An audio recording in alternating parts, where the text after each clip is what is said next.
వర్గీకరణకు సంబంధించిన ఇష్యూ కూడా చాలా కీలకమైన ఇష్యూ ఇక్కడ. ఎందుకంటే సీఎం గారు రేవంత్ రెడ్డి గారు మనకి ముందు అసెంబ్లీ సాక్షిగా మాట ఇచ్చారు, వర్గీకరణ చేస్తామని చెప్పి. అవసరమైతే ఈ నోటిఫికేషన్ కూడా అప్లై చేస్తామని చెప్పారు. మీ అందరికి కొంచెం బ్రీఫ్ గా చెప్పాలంటే, ఇప్పుడు వర్గీకరణ చేయకపోతే మేము ఎన్ని పోస్టులు నష్టపోతున్నామంటే, గ్రూప్ 1 లో సుమారు 60 పోస్టులు నష్టపోతున్నాం. ఎస్సీబీ మాదిగ మరియు మాదిగ ఉపకులాలు.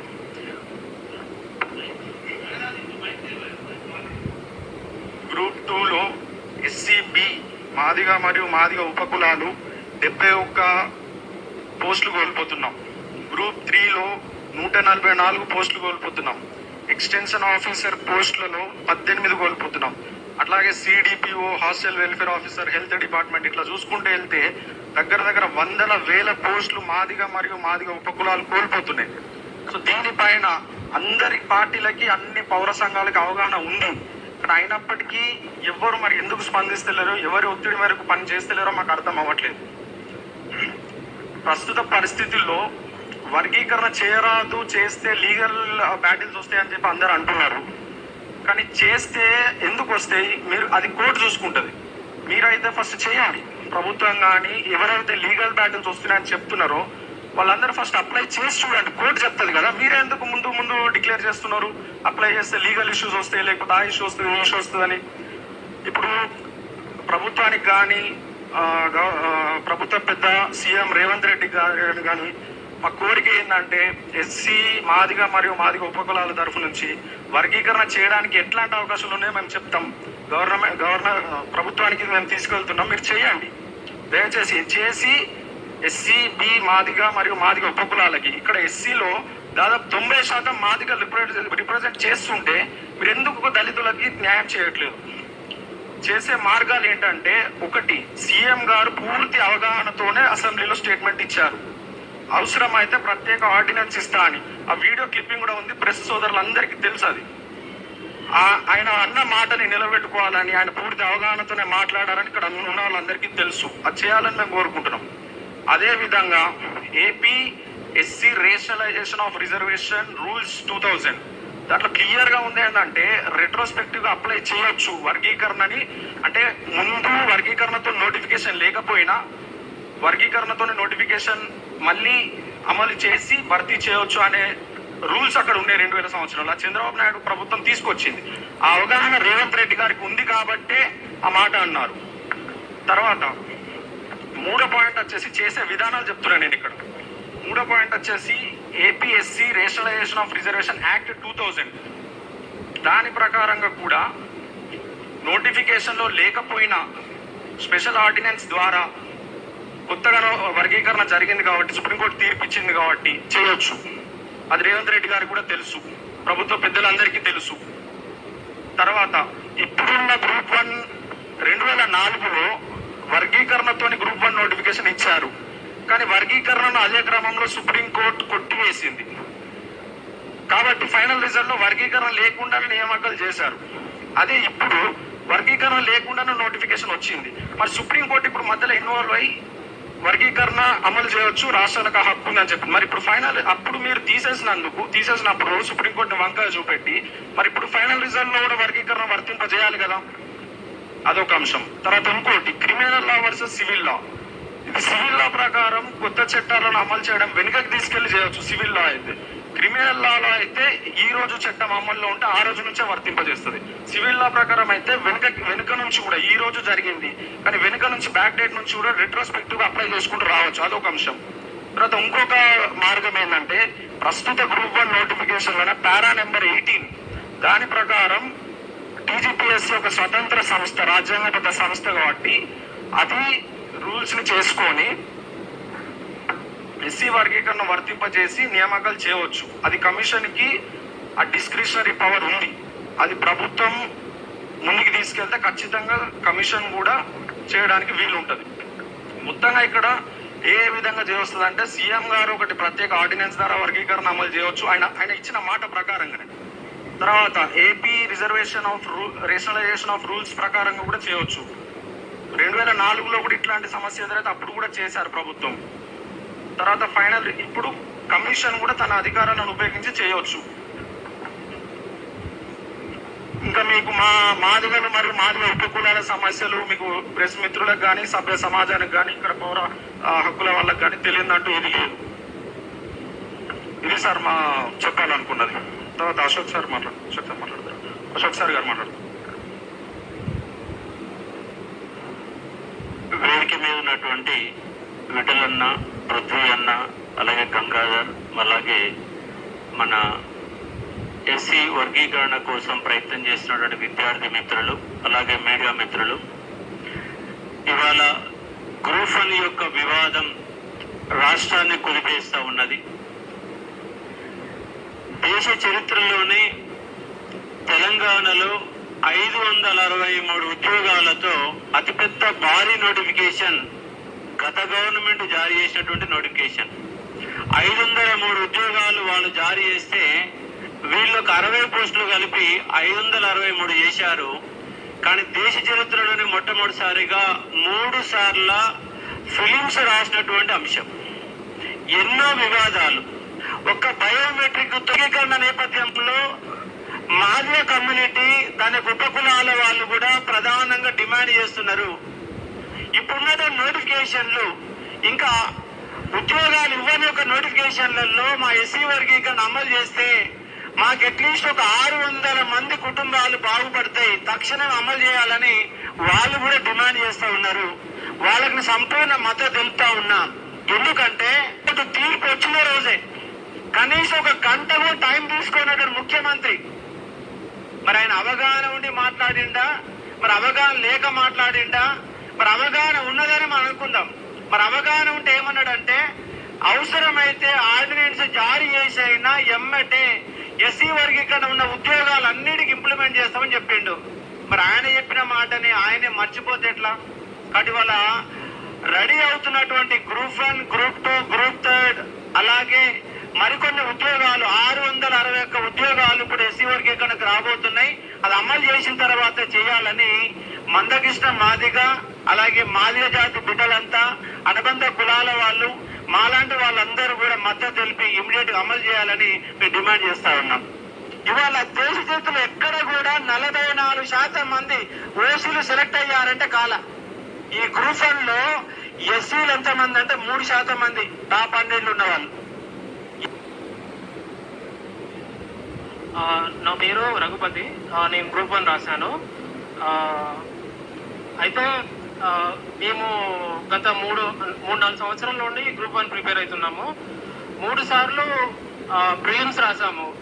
ఐ థింక్ ఈ దేశ చరిత్రలోనే 3 సార్లు ఒక ఎగ్జామ్ కి ప్రిలిమ్స్ రాయడం అనేది మాత్రమే సాధ్యమైందని ఈ తెలంగాణ గవర్నమెంట్ యొక్క గొప్పతనం అని నేను చెప్తాను. అది గొప్పతనం అంటే గొప్పతనం అని అట్లా కాదు, కానీ అంత ఘోరంగా మా జీవితాలు 4 సంవత్సరాలు నష్టపోయాం మేము. అయినా 4 సంవత్సరాలు నష్టపోయినా కూడా మళ్ళీ కొత్త నోటిఫికేషన్ ఇచ్చి కొత్త వాళ్ళకి 60 మందికి ఇంక్లూడ్ చేసి దాంట్లో అందరికి కలిపి మళ్ళీ మమ్మల్ని అట్లా కూడా నష్టం చేశారు. అయితే ఇక్కడికి వచ్చిన విషయం ఏంటంటే మాకు ఈ గ్రూప్ 1, గ్రూప్ 2, గ్రూప్ 3 మిగతా extension officer, CDPO and house welfare officer ఇవన్నీ పోస్టులలో మాకు చాలా అన్యాయం జరిగింది ఎస్సీ మాదిగ ఉపకులాలకి. అయితే ఈ మా మందకృష్ణ అన్న 30 ఏళ్ల పోరాటం నుండి చాలా దీంట్లో సబ్ కేటగరైజేషన్ చేయాలని ఫైట్ చేస్తున్నాడు. అయితే 1996లో చంద్రబాబు నాయుడు గారు ఫస్ట్ సబ్ కేటగరైజేషన్ తెచ్చారు. అయితే అది 2003లో మళ్ళీ సుప్రీంకోర్టు క్యాన్సిల్ చేసింది. అప్పటి నుండి 20 సంవత్సరాలు కొట్లాట చేస్తే మళ్ళీ ఈ 2024 ఆగస్టులో ఆ తీర్పు అనేది, సుప్రీంకోర్టు తీర్పు అనేది మాకు ఫేవర్గా వచ్చింది. అప్పుడేమో 2003లో రాజశేఖర రెడ్డి గవర్నమెంట్ ఉన్నప్పుడు అప్పుడు గ్రూప్ 1 నోటిఫికేషన్లో ఎస్సీ సబ్ కేటగరైజేషన్ అప్లికేషన్ లో ఉన్నప్పుడు నోటిఫికేషన్ ఇచ్చారు అండ్ ఎగ్జామ్స్ పెట్టారు. ఫైనల్ గా సుప్రీంకోర్టు జడ్జిమెంట్ వచ్చిన తర్వాత దానికి అప్లై చేయలేదు, ఇంప్లిమెంటేషన్ చేయలేదు. అదే ఇప్పుడేమో సుప్రీంకోర్టు మాకు ఫేవర్ గా జడ్జిమెంట్ ఇచ్చింది, అయినా కూడా ఇంప్లిమెంట్ చేయట్లేరు. ఇది మేము తీవ్రంగా ఖండిస్తున్నాము. ఎందుకంటే మా మా జాతి బిడ్డలు అందరూ ఎంతో కష్టాలు పడి ఇంత పైకి వచ్చిన తర్వాత కూడా మాకు గవర్నమెంట్ ఇంత కూడా చేయూతనివ్వకుండా మమ్మల్ని ఇంకా తొక్కేయడం అనేది మేము చాలా దీన్ని తీవ్రంగా ఖండిస్తున్నాము. మీ అందరి ఎంఎస్ఎఫ్ తరఫున అండ్ ఎంఎస్ఎఫ్ వాళ్ళని అందరినీ కలుపుకొని మాదిగా ఉపకులాలు అందరిని కలుపుకొని మేము దీనికి కార్యాచరణ కూడా మందకృష్ణ అన్నతో మేము అంతా చర్చించి దీనికి ఎంత చేయాలో అంత చేస్తాము. దీన్ని మాత్రం వదిలేదు. ఎందుకంటే మొత్తం పోస్టులలో దగ్గరగా 650 పోస్టులు ఓన్లీ మా మాదిగా ఉపకులాలకే వస్తున్నాయంటే మా జీవితాలు ఎంత బాగుపడతాయో మీరు అర్థం చేసుకోవచ్చు. అండ్ సీఎం గారు అసెంబ్లీ సాక్షిగా మెన్షన్ చేశారు, మేము ఆర్డినెన్స్ తెచ్చైనా కూడా ఇది చేస్తామని. ఆయనకు అంత చిత్తశుద్ధి ఉంటే దీంట్లో అప్లికేషన్ చేసి ఇంప్లిమెంటేషన్ చేసి మా జీవితాలను బాగుపెట్టాలని మేము మనస్ఫూర్తిగా కోరుకుంటున్నాం. అండ్ అప్పుడు అసెంబ్లీ సాక్షిగా సీఎం గారు చెప్పిన మాట ఒకసారి మీరు వినండి.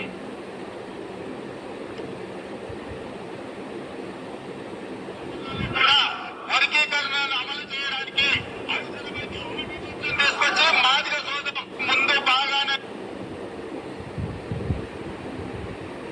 మా మిత్రులు మా మంత్రివర్గ సహచరులు మేమందరం తీసుకుంటాం.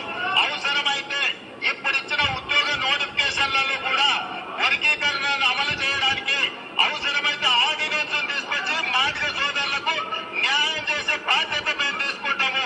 కాబట్టి ఈరోజు ఇంత క్లారిటీగా సీఎం గారు మాకు మాట ఇచ్చారు. ఆయన సబ్ కేటగరైజేషన్ చేశారు, వెల్ అండ్ గుడ్, అది బాగుంది. కానీ ఇప్పుడు వాటికి ఇంప్లిమెంటేషన్ లో పెట్టాలి. ఇప్పుడున్న వాటికి ఖచ్చితంగా దాన్ని అమలు చేస్తేనే మా జీవితాలు అనేవి బాగుపడతాయి. రేపటి రోజున ఇంత పెద్ద నోటిఫికేషన్ మాకు రాకపోవచ్చు. ఇప్పుడు 2500 ఓన్లీ గ్రూప్స్ పోస్టులే 2500 పోస్టులు ఉన్నాయి. దాంట్లో మాకు దాదాపుగా 500 పోస్టులు వస్తున్నాయి. ఇంత బల్క్ నోటిఫికేషన్ మాకు ఎప్పుడూ రాదు. మళ్ళా రేపటి రోజున వచ్చినా కూడా ఒకటో రెండో పోస్టులల్లో దానిలో సబ్ కేటగరైజేషన్ చేసినా కూడా మాకు లాభం లేదు. ఇది పెద్దలు అర్థం చేసుకొని మాకు న్యాయం చేయాలని అండ్ దీని కార్యాచరణ మాత్రమే మేము ఎంతవరకైనా పోతాము. ఇది మా సంఘాలందరినీ పెట్టుకొని మేము ముందుకు వెళ్తాము. ప్రభుత్వం పట్టించుకోకపోతే ఈవెన్ మేము ఢిల్లీకి వెళ్ళైనా కూడా రాహుల్ గాంధీతో చర్చిస్తాం దీన్ని. అండ్ హయ్యర్ నాయకత్వం మీద ఖచ్చితంగా ఒత్తిడి తెస్తాము. తగిన చర్యలు లేకుంటే మేము ఆమరణ నిరాహార దీక్షదైనా వెనుకాడబోమని మేము మెన్షన్ చేస్తున్నాము.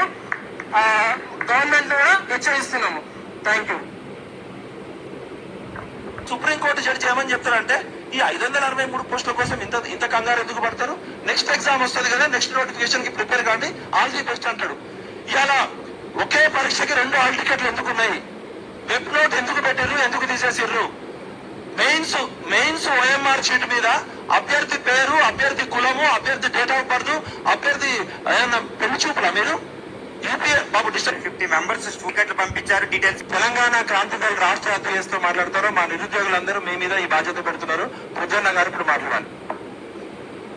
అందరు నమస్కారం. ఆ 2 నిమిషాలు మాట్లాడితే ఎక్కువ ఆఖరి క్వశ్చన్కి అంశాలు ఉన్నాయి, అదంతా తెలిసిన ముచ్చట్నే కదా. సరే, నెక్స్ట్ ప్రెస్ మీట్ ఉంది కదా. నిద్ర బయటని లేపొచ్చు, కానీ నిద్ర నటించటోని లేపుడు కాదు, గట్టిగా దవడ వలిగేటట్టు లేకుంటే షవులు వలిగేటట్టు మంచిగా పుంగిలు బజాయిస్తే లేస్తారు, లేకపోతే లేవరు. ఇది తెలిసిన ముచ్చటనే. సో అందరికి నమస్కారం. మీడియా మిత్రులందరికీ దండాలు. జై తెలంగాణ. సో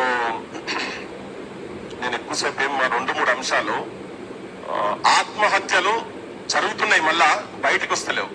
నేను ఒక ఆత్మహత్య ముచ్చట కూడా చెప్తా. ముఖ్యంగా ఇప్పుడు ఈ రోజు పెట్టిన దాని అంశం సంబంధించినటువంటిది అయితే 563లో దాదాపు 60 పైన SC/B సామాజిక వర్గానికి సంబంధించినటువంటి అంశం వాళ్ళకి రావాలి. టోటల్ పోస్టులు దాదాపు 660 పైన 6660 దాంట్లలో దాదాపు అన్ని పోస్టులు గ్రూప్ 1, గ్రూప్ 2, గ్రూప్ 3, ఎక్స్టెన్షన్ ఆఫీసర్లు, అదే సిపిడి, హెల్త్ డిపార్ట్మెంట్ అన్ని కలిపితే రాక కొన్ని ఏళ్ళ స్వతంత్రం వచ్చిన తర్వాత ఇంత పెద్ద రిక్రూట్మెంట్ ఒక్కటే సామాజిక వర్గానికి నష్టపోవడం జరుగుతున్నది తెలిసి తీర్పు వచ్చిన తర్వాత, అసెంబ్లీలలో మాట్లాడిన తర్వాత ముఖ్యమంత్రి కూడా అన్ని తెలిసి కూడా మాట్లాడిండు, కానీ ఆయన అన్న మాటనే ఎందుకు అమలు చేస్తలేడు, దానికి అమలు చేయకపోవడానికి ఒత్తిడిలా ఏటో మాకు ఎరకలే, కానీ ఒకవేళ నువ్వు చేయకపోతే కనుక దాని పోరాట రూపాలు కూడా మేము తీసుకుపోతున్నామని చెప్పని చాలా స్పష్టంగా